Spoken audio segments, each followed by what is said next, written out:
मैंने सुना था, आपने कहा था कि ऊंचा बोल के करेंगे तो ज्यादा अच्छा है, क्योंकि उसमें आप जितनी अपनी सेंसेस की यूज कर रहे हो उतना बेटर हो जाता है।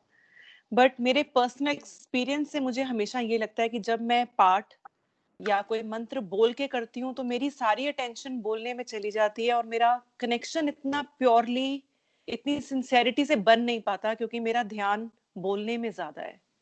So why does this happen with me and I'm not able to enjoy my part when I'm speaking? If I'm just listening या मन में पाठ कर रही हूँ तो ज्यादा enjoy करती हूँ। मेरे बेटे, जिस तरीके से आप रब के नाम पे जब दान देते हैं ना, तो उसमें भी दो स्कूल ऑफ थॉट हैं। एक स्कूल ऑफ थॉट ये है कि आप जब रब के नाम पे दान दें तो सिर्फ आपको और रब को पता हो, आप दुनिया के सामने अपनी शोहरत और महिमा में ना आए कि कहीं आपका दिल खुद पसंदी में ना चला जाए, अपनी प्रेज में ना चला जाए। इंसान अपने भी दिल को अच्छा लगने लग जाए ना, अपने आप को बड़ा बड़ा फील करने लग जाए ना, तो ये चीज भी स्पिरिचुअल लोगों को बुरी लगती है। अब कुछ स्पिरिचुअल लोगों का मानना यह है कि आप रब के नाम पे जब दान दें तो आप ओपन दें, क्योंकि आपको ऐसा करते हुए देखकर और भी बहुत सारे लोगों के दिल में रब के नाम पे दान देने का शौक पैदा होए, वो भी नेकी कर लेंगे।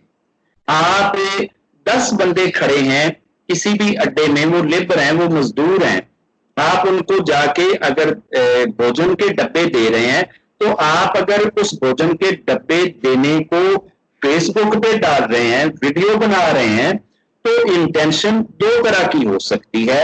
एक तो पर्सनल शोहरत हो सकती है और दूसरा ये हो सकता है कि आपका जो फ्रेंड सर्कल है, जो आपका ग्रुप है, उन सबको जब ये पता लगेगा तो हो सकता है कि उनमें से भी कुछ बंदे जो हैं वो अपने घरों से डब्बे उठाएं और उन लोगों को जाकर बांटना शुरू कर दें। अब ये इंटेंशन जो है ना, मैटर यहां ये करेगी, आपने किस इंटेंशन के साथ वो करा। ऐसे ही रब का जप करते हुए, कीर्तन करते हुए अगर आप बोलते हैं और बोलने का मकसद ये है कि ये मेरे दाएं बाएं, ये मेरी दीवारें, ये मेरे कर्टन, ये मेरा टेबल, ये मेरा लैपटॉप, ये जितना एक एक जर्रा है, ये जिस जिस के कान में ये चीज जाएगी, ये भी डे ऑफ जजमेंट में रब के सामने मेरे विटनेस बने होंगे और रब को जाकर कहेंगे, रब्बा सी सुनिया सी एने तेरा जप कीता सी। जब इतनी चीजें मेरी सिफारिश में रब के सामने खड़ी होंगी तो हो सकता है कि मेरा रब मेरी इस अदा को स्वीकार करते हुए मुझे क्षमा कर दे, माफ कर दे और मुझे बख्श के स्वर्ग में जगह दे दे। और दूसरा स्कूल ऑफ थॉट ये हो सकता है कि यार ये जो मैं ऊंचा बोल के कीर्तन करूंगा, जिसमें मैं ये परिंदों को, पंछियों को, पड़ोसियों को, नेबर्स को, दीवारों को, जमीन के जर्रात को, इतनी एवरीथिंग जो एटम से बनी, हर एक एटम को जो विटनेस बना रहा हूं, इसकी बजाय मेरा रब मेरे दिल में गुजरने वाले रात को बिस्तर पे लेट कर विश्वास जो आता है, ध्यान जो आता है, ख्याल जो आता है, वो भी रब से छुपा हुआ नहीं है। तो जब रब से छुपा नहीं है तो इतना ऊंची बोलने की लोड़ केड़ी। फिर मैं साइलेंट होके, फिर मैं खामोश होके अपने उस रब से जुड़ू ना, बस रब को तो पता है ना, बाकी चीजें तो मैं की लेना देना।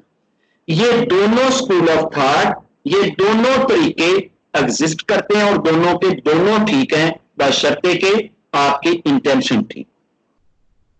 अगर इंटेंशन में आपकी self satisfaction, self praise, self sympathy घुसाए तो ये बात स्पिरिचुअल लोगों को ठीक नहीं लगती। सेल्फ सिंपैथी कोई पाप नहीं है, लेकिन लोग ये समझते हैं कि आपकी स्पिरिचुअलिटी में ये भी एक अड़चन है, ये भी एक रुकावट है कि आप सेल्फ सिंपैथी में चले जाएं, आप अपने आप को पसंद करने लग जाएं, अपने सुकून के पीछे भाग जाएं, अपने प्यार के पीछे भाग जाएं। आपको एक कीर्तन खुद को बड़ा अच्छा लगता है, बड़ा पसंद है, आप दिन रात उसी में लगे हुए हैं। एक दूसरा कीर्तन है, आपको बड़ा औखा लगता है, आपको उतना नहीं आनंद आता। अगर आप सिर्फ उस कीर्तन के साथ इसलिए जुड़ गए हैं कि उसमें आपकी सेल्फ सुकून है, सेल्फ पीस है, सेल्फ सेटिस्फैक्शन है, तो ये तो फिर आप अपनी पुजारी हैं ना, अपनी पूजा कर रहे हैं ना, अपने आप को आप मतलब सुकून दे रहे हैं ना। आपका मकसद फिर रब की तरफ तो जाना नहीं है। तो ये बड़ी बड़ी बारीकियां हैं। स्पिरिचुअल लोगों ने एक एक बारीकी को अलग अलग निखेर निखेर के डिस्कस किया है कि भाई ये भी बारीकी है, और कहीं ये बारीकी भी आपके लिए बुत बन के सामने ना खड़ी हो जाए। सेल्फ सिंपैथी भी इतना बड़ा बुत बन जाता है कि इंसान सारी जिंदगी उसी की पूजा करता रहता है और पता ही नहीं चलता। वह पता उस वक्त लगता है जब इंसान अनजाने में इस बुत का इतना बड़ा पुजारी बन जाता है कि रब की पूजा भूल जाती है, अपनी तसल्ली, अपना शौक और अपनी मस्ती याद रह जाती है। हमें अपनी मस्तियों में नहीं पड़ना, अपने शौक पूरे करने में नहीं पड़ना, रब के साथ जुड़ना है, रब रब करना है। कदे औखा भी होके करांगे, कदे सौखा भी होके करांगे, कदे जुड़ के भी करांगे, कदे बगैर जुड़ाव तो भी करांगे।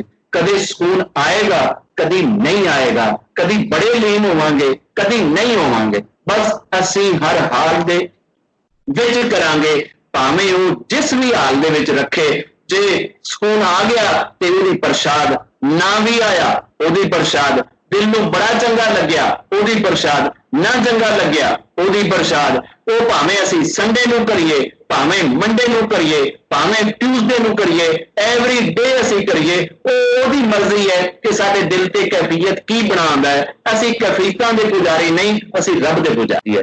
रब हमें सिर्फ और सिर्फ अपनी पूजा और अपना प्यार अता करे।